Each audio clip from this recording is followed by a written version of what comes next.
Kisah Nabi Muhammad Sallallahu Alaihi Wasallam menghapus kesyirikan di Baitullah. Pada bulan Rajab tahun 9 Hijriah, Rasulullah dan pasukan kaum muslim berangkat jihad ke Tabuk. Karena pada saat itu Rasul telah mengetahui kabar jika Romawi akan melakukan penyerangan ke Madinah. Oleh sebab itu, beliau menghimpun kaum muslim untuk menghadapi Romawi lebih dulu sebelum terjadi kerusakan di Madinah. Selama Madinah ditinggalkan oleh Rasulullah dan para sahabat, orang-orang munafik yang tidak ikut berjihad mulai menyebarkan berbagai isu negatif dan fitnah terhadap beliau dan kaum muslim. Sementara itu di kota Mekah, kaum kafir dan musyrikin juga melakukan berbagai kegiatan yang menjurus pada maksud mereka untuk melanggar perjanjian dengan Rasulullah Sallallahu Alaihi Wasallam. Karena itu maka turunlah surat Al-Anfal ayat 58 yang menyatakan, dan jika kamu khawatir akan terjadinya pengkhianatan dari suatu golongan, maka kembalikanlah perjanjian itu kepada mereka dengan cara yang jujur. Sesungguhnya Allah tidak menyukai orang-orang yang berkhianat. Meski peristiwa Fathu Mekah telah berlalu, namun kondisi Mekah pada saat itu masih dipenuhi dengan perbuatan-perbuatan kesyirikan, termasuk yang sering dilakukan oleh laki-laki dari kalangan kaum musyrikin pada setiap tahun haji, yakni bertawaf tanpa mengenakan pakaian, yang itu merupakan warisan adat dari leluhur mereka yang telah sangat jauh dari tuntunan haji yang disyariatkan sejak masa Nabi Ibrahim alaihissalam. Mereka berpendapat bahwa hal itu mereka lakukan sebagai wujud penghormatan kepada Baitullah. Aku bertawaf di Baitullah dalam keadaan suci seperti aku dilahirkan ibuku. Namun hal tersebut tentu tidak dibenarkan. Bahkan tidak hanya merusak syariat haji yang sebenarnya, tetapi dengan mempertontonkan aurat ke muka umum tersebut juga adalah perbuatan yang haram lagi hina dan tercela. Apalagi mereka melakukan tawaf sambil mengeraskan kalimat talbiyah yang telah mereka ubah sendiri sehingga mengandung makna kesyirikan dan pembangkangan kepada Allah Subhanahu wa taala.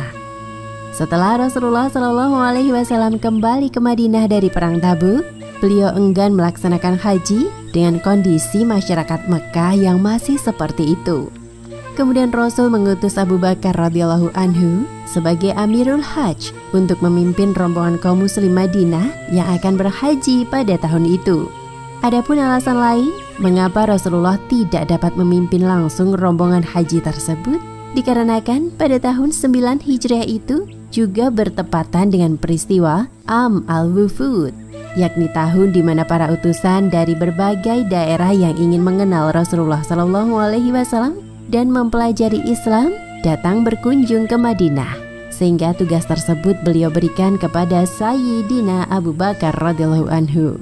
Rasulullah Shallallahu alaihi wasallam baru dapat melaksanakan haji di tahun berikutnya, yakni pada tahun ke-10 Hijriah, sebagai haji pertama dan juga haji terakhir beliau yang kemudian akan dikenal dengan nama Haji Wada atau dikenal juga sebagai haji perpisahan. Karena selama haji tersebut, Rasulullah Shallallahu alaihi wasallam memberikan tanda-tanda bahwa beliau tidak akan hidup lebih lama lagi. Hingga beberapa bulan setelah itu, Rasulullah Shallallahu alaihi wasallam wafat. Setelah persiapan selesai, maka Abu Bakar radhiyallahu anhu sebagai Amirul Hajj bersama rombongan haji pun berangkat meninggalkan Madinah dan menuju ke Mekah.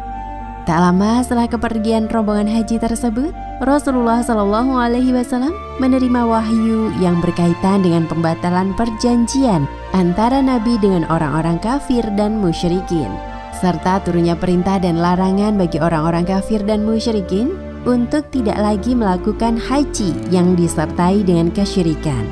Oleh karena itu, Rasulullah Shallallahu alaihi wasallam mengutus Ali bin Abi Thalib radhiyallahu anhu, sahabat yang sekaligus juga menantu beliau, agar membawa wahyu yang baru turun dan pesan beliau untuk diumumkan kepada seluruh pihak di Mekah, khususnya bagi orang-orang kafir dan musyrikin yang selalu berkumpul dan melaksanakan haji dengan adat tradisi dan keyakinan syirik mereka.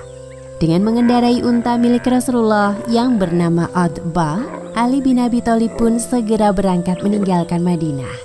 Hingga kemudian akhirnya Ali bin Abi Thalib dapat menyusul rombongan haji di suatu lokasi yang bernama Zi al-Khalifah.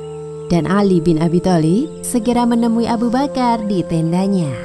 Saat kedua sahabat Rasulullah ini saling bertemu, maka Abu Bakar pun bertanya kepada Ali, "Ya Ali, apakah kedatangan engkau kemari karena engkau ditunjuk Rasulullah sebagai pemimpin rombongan untuk menggantikanku, ataukah engkau datang sebagai utusan yang membawa pesan Rasulullah?"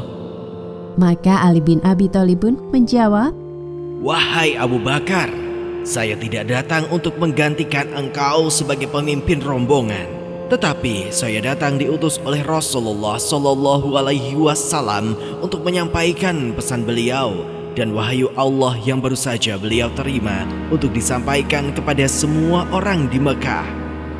Maka kemudian Abu Bakar pun melanjutkan kepemimpinannya atas rombongan haji kaum muslim Madinah dan melanjutkan perjalanan menuju ke Mekah.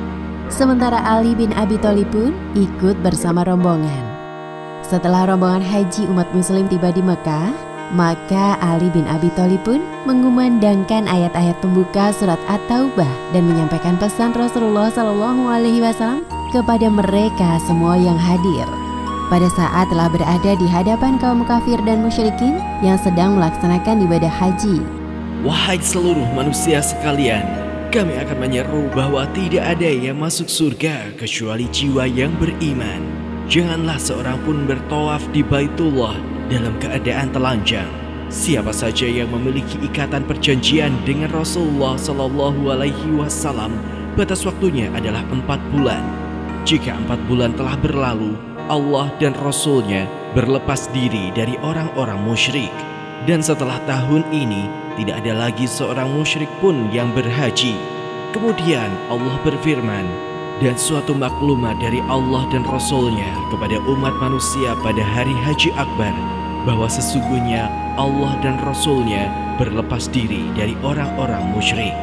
Kemudian jika kamu bertaubat, hal itu lebih baik bagimu. Dan jika kamu berpaling, ketahuilah bahwa kamu tidak dapat melemahkan Allah. Dan berilah kabar gembira kepada orang-orang kafir bahwa mereka akan mendapat azab yang pedih." Setelah itu, kaum musyrikin kembali melaksanakan haji sesuai adat dan kebiasaan leluhur mereka untuk terakhir kalinya. Lalu masing-masing kembali ke tempat asalnya. Sementara kaum muslim pun melaksanakan haji sesuai tuntunan agama pada saat itu. Namun di tahun berikutnya pada peristiwa Haji Wada, Rasulullah SAW akan mengajarkan tuntunan dan menyempurnakan syariat haji. Demikian kisah menghapus kesyirikan di Baitullah. Pada peristiwa ini kita bisa belajar bahwa pertama, Islam begitu sangat memperhatikan suatu perjanjian yang apabila telah disepakati, maka hendaknya kita bersama-sama untuk amanah dalam menjaga hak dan kewajiban kita selama masa perjanjian tersebut berlaku. Namun Islam juga akan tegas terhadap mereka yang melalaikan amanah dan dengan sengaja melanggar perjanjian itu sendiri. Kedua, Islam sangat melarang mencampur aduk keyakinan atau adat leluhur yang mengandung kesyirikan ke dalam ibadah agama yang sudah jelas terdapat tuntunan langsung dalam Quran dan Sunnah Rasulullah SAW. Wallahu a'lam bishawab.